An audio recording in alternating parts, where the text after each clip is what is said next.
मध्य प्रदेश के झाबुआ में आज सुबह एक रेस्टोरेंट में हुए विस्फोट में कम से कम 90 लोगों की मौत हो गई और दर्जनों लोग घायल हुए। घटना झाबुआ से 60 किलोमीटर दूर थांडला रोड पर एक होटल में हुई।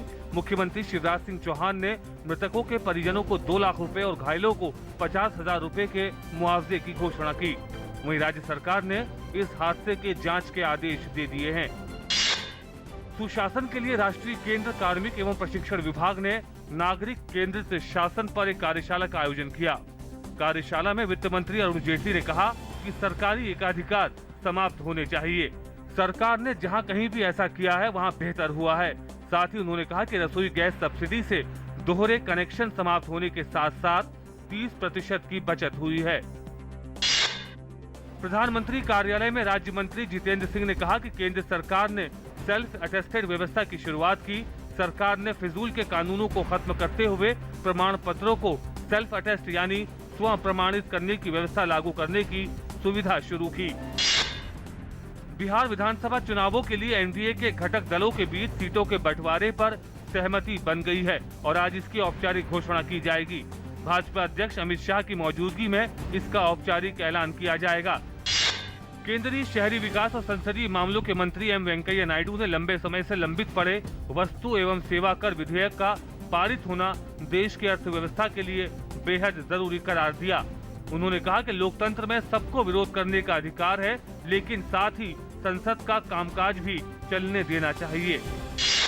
सिकंदराबाद से मुंबई जा रही दुरंतो एक्सप्रेस के 9 डिब्बे गुलबर्गा के पास मरतूर में पटरी से उतर जाने की वजह से 2 यात्रियों की मौत हो गई और 15 अन्य घायल हो गए।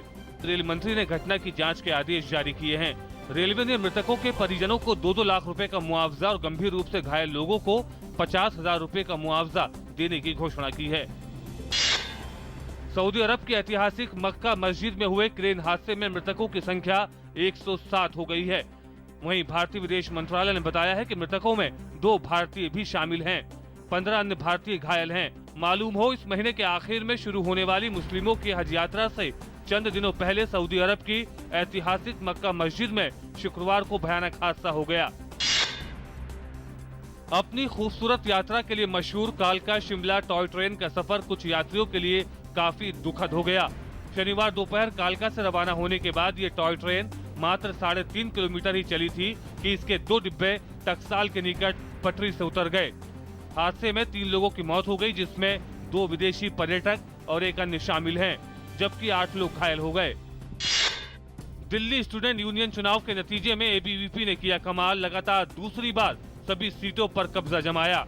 कांग्रेस से जुड़ी एनएसयूआई दूसरे नंबर पर रही। आम आदमी पार्टी की स्टूडेंट यूनियन CYSS कोई कमाल नहीं कर पाई।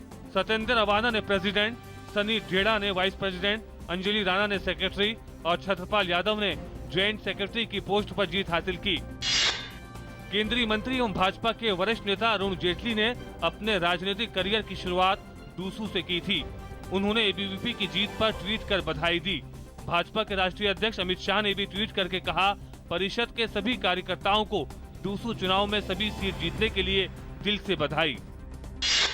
इलाहाबाद हाईकोर्ट ने यूपी सरकार को झटका देते हुए आज शिक्षा मित्रों के समायोजन को असंवैधानिक करार दिया और सरकार के फैसले पर रोक लगा दी। जम्मू कश्मीर के पुलवामा जिले में आतंकवादियों ने आज एक गांव में पुलिस के एक दल पर हमला किया, जिससे वहां मुठभेड़ हो गई। श्रीनगर से 40 किलोमीटर दक्षिण में स्थित पुलवामा में जम्मू कश्मीर पुलिस और सेना के साथ मुठभेड़ में लश्कर-ए-तैयबा का आतंकवादी इरशाद गनी मारा गया। मिस्र के राष्ट्रपति अब्देल फतेह अल सीसी ने आज पेट्रोलियम मंत्री शरीफ इस्माइल से नई सरकार बनाने को कहा। प्रधानमंत्री इब्राहिम महलाब और उनकी कैबिनेट द्वारा भ्रष्टाचार के एक मामले में चल रही जांच के बीच इस्तीफा दिए जाने के बाद राष्ट्रपति ने ये निर्देश दिया। प्रधानमंत्री और उनके सहकर्मियों ने ऐसे समय में इस्तीफा दिया है जब मिस्र में अगले महीने संसदीय चुनाव होने वाले हैं।